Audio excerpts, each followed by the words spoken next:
Morning. So she basically just said, I'm older now, and you can probably tell when you look at that picture compared to now. I had hair then. I want to thank FedScoop for holding this event here. What an awesome facility. I tell you what, I feel like I'm sort of in a James Bond movie, you know? Coming in and talking to a space, you got big spotlights and columns and frills and all that sort of stuff. It's kind of daunting from this perspective. So how y'all doing this morning? Okay, I'm not your typical speaker. I'm going to wander around a little bit. So hopefully you're not taking pictures, but if you are, I'm not an easy target sometimes. And I'm not going to talk about a lot of theory and a lot of, I'm not going to try and sell you anything. I'm not going to try and do anything other than just tell you what we're doing in DISA. And I thought the title was very interesting. I didn't come up with the title because it's good that we're talking about new and successful initiatives as opposed to new and unsuccessful. Because reality is we've had, like any organization, a combination of both. We're always looking at new solution sets. Sometimes it works out, sometimes it doesn't. And sometimes we try to put new capabilities in place because technology has evolved. How many folks out here have gone down the path of let me follow along and grab on the buzzword bingo train and say, I want this new technology because it's the fastest, smartest, cheapest, sexiest solution that's out there today. And if I do this, I know I'm going to be successful. How many people? Okay, you're all lying because I know all of you have done that. I've done it.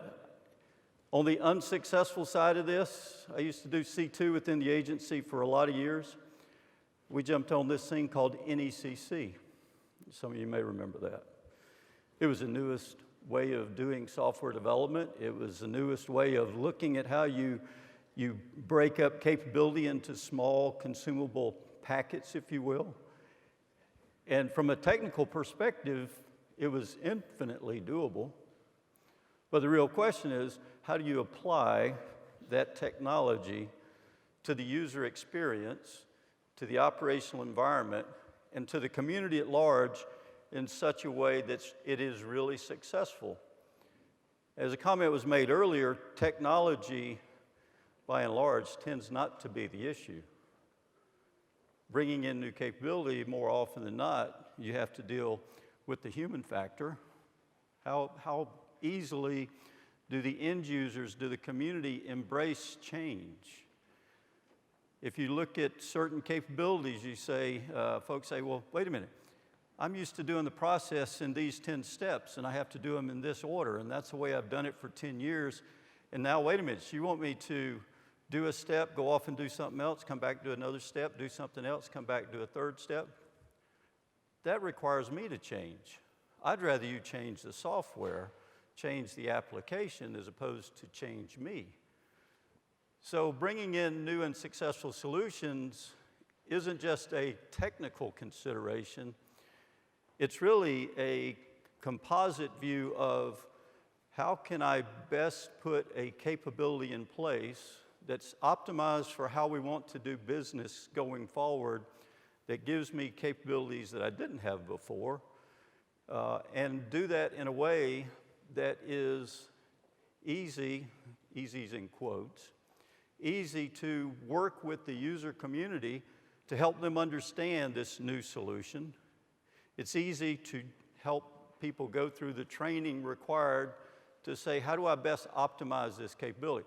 How many people in here have software packages on your desk at home that you've probably used 3 of the functions of that software package? Okay? All of y'all are lying again.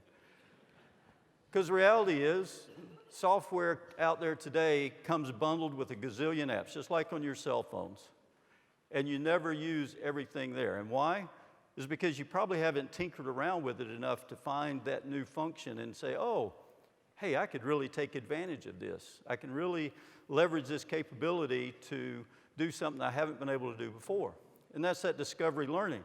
But as you put out a new capability in DoD, it is as much about the training and the awareness that you provide the community about that capability that becomes the real defining traits of the solution.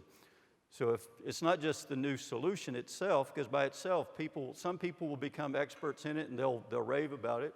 Other folks will stand there and look at it and say, okay, what are you going to do for me? And expect the application to enlighten them on how best to leverage the capability. So anything we do has to be a composite of technology, people, training, and a solution that is economical and sustainable over time. To give you a little bit of background, if you will, just kind of give you a sense of some of the things I'm going to talk about here in a few minutes. So I host within my data centers the number of areas. I've never really gotten to an exact number, but it's somewhere north of 4,000 to 4,500 different applications that support all of DoD. How many people are retired military? Okay. Your pay comes from my systems. Okay, my pay. Any kind of travel that goes on, all the identity associated with DoD is leveraged out of our systems. How many people in here are on TRICARE? Okay, all of those users, all of DoD, retired as well as active on TRICARE, come out of the systems that we manage. So we provide support across the DoD at large. And so the capabilities that we support have to be expansive, they have to be available on a 24/7 scenario, and they have to be available in a global footprint. And by global, I don't just mean at the local service delivery node on the communications backbone where you've got high bandwidth. Bandwidth has become a commodity that is very much available. My constraint is I have to take into account the fact that an end user during a normal day may be totally disconnected from the internet, from the network. And they still have to be able to perform their job, leverage that capability. So we have to bring in that what we call disconnected user into part of our equation. So it's an interesting dynamic, an interesting set of physics that you have to think about and look at it as you deliver capability. Okay, enough about that. Let me talk about a couple things we're doing. As mentioned before, technology is driving change. And we always think about changing a platform, changing software.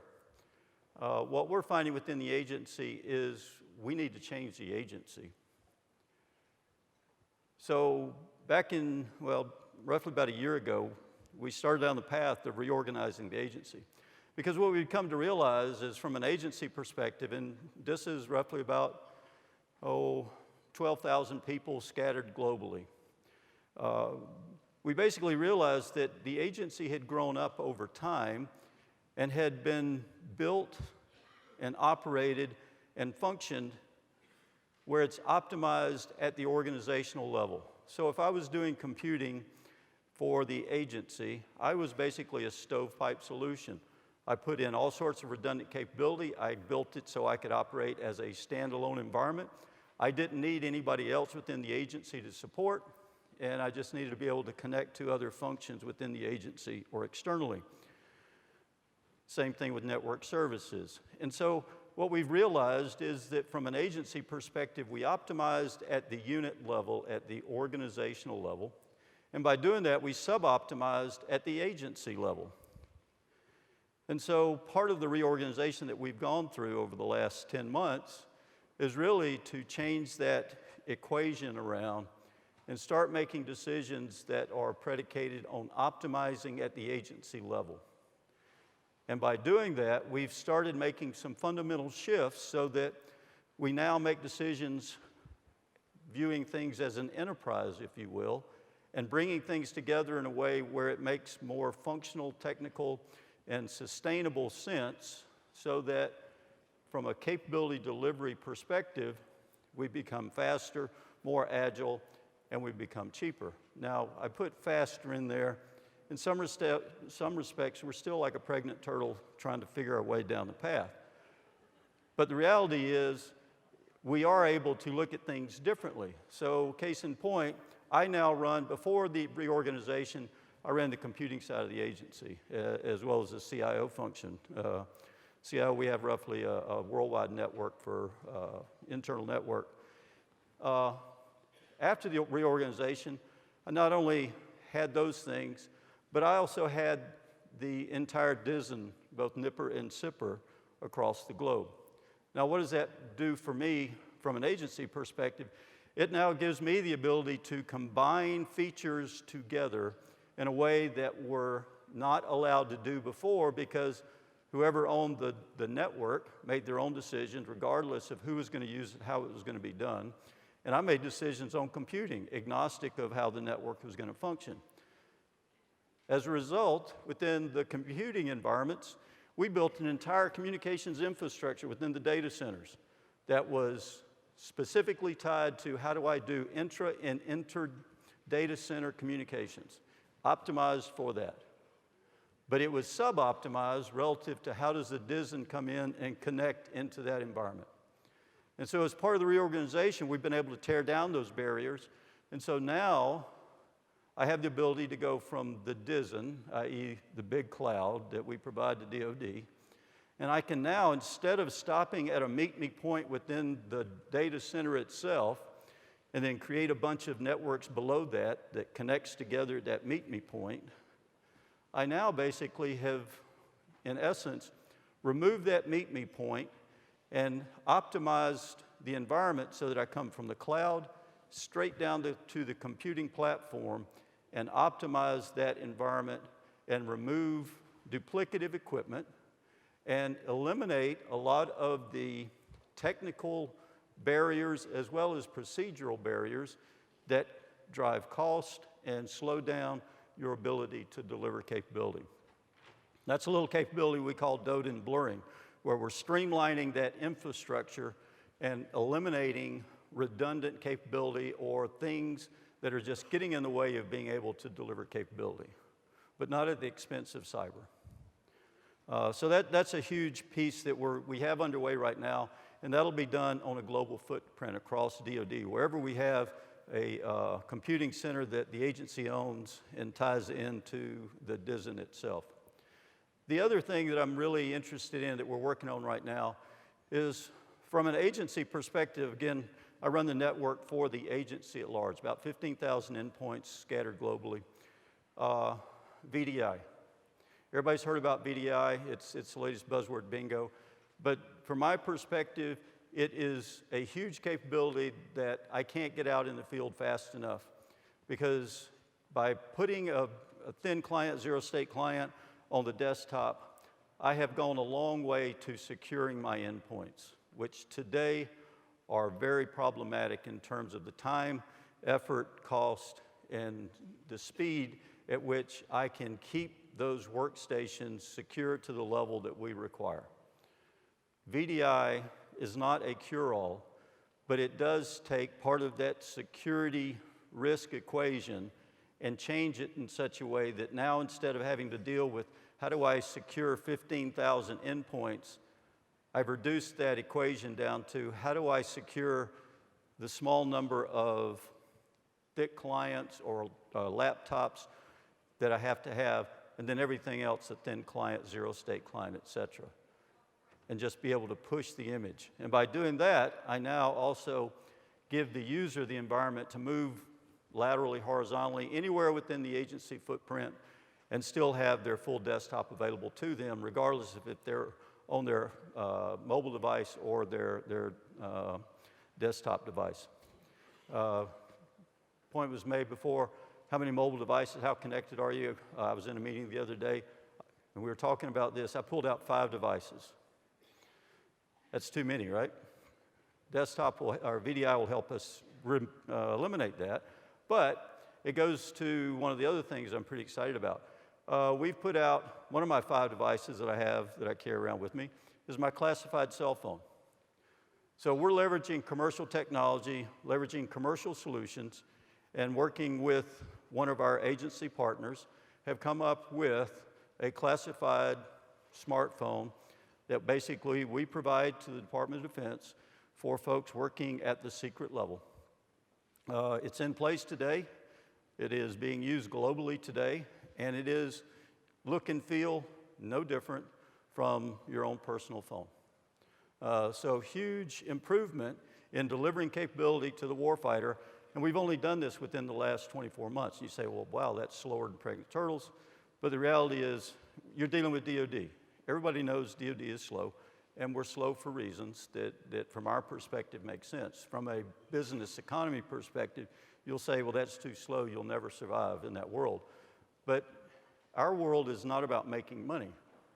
Our world is about fighting the nation's battles in locations where most folks in this room do not go, into environments that are not necessarily hospitable to IT and have to be able to do it 24/7 in all conditions.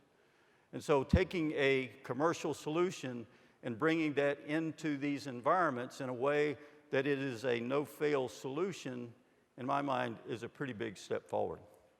Previously, we had this thing called the SME-PED. I don't know how many of you may have been familiar with it, but the SME-PED was not but a really beautified IT brick.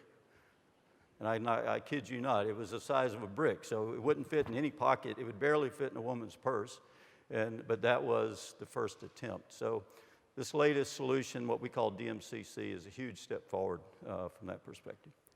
Last point I want to get to is cyber, JRSS, Joint Regional Security Stacks. This is the capability that we're putting in place today across the department, where we are moving the local security, cybersecurity boundary that's at the post-camping stations across DOD and moving it up to a regional level so that now we have fewer points within the ecosystem that we have to protect. So GRSS is sort of a regional view of how do I bring security into one place so that now I provide a better understanding of everything that's going across the network in a more regional way so that I can now see the massive amounts of data that is and activities that are taking place across the networks worldwide. If you look at the world as it is today, all the local owners of the IT would see their networks and that sort of stuff. We couldn't manage, we couldn't identify, and we couldn't leverage technology to be effective and secure. So with GRSS, we're able to start bringing that up to a level that is scalable, and we can use analytics and big data capabilities to be able to see that information and make decisions from a department perspective. Again, optimizing at the enterprise level as opposed to previously where we were optimizing down at the post-camping station level. So I'm out of airspeed and altitude. I think my time is up. But I want to thank you very much for coming. Hopefully some of the things I've said help you get a better perspective of where we're coming from, what we're trying to do. We are trying to leverage the capability that you provide in a way that gives us the ability to support the warfighter. So we thank each and every one of you for helping us help the warfighter. Thank you very much.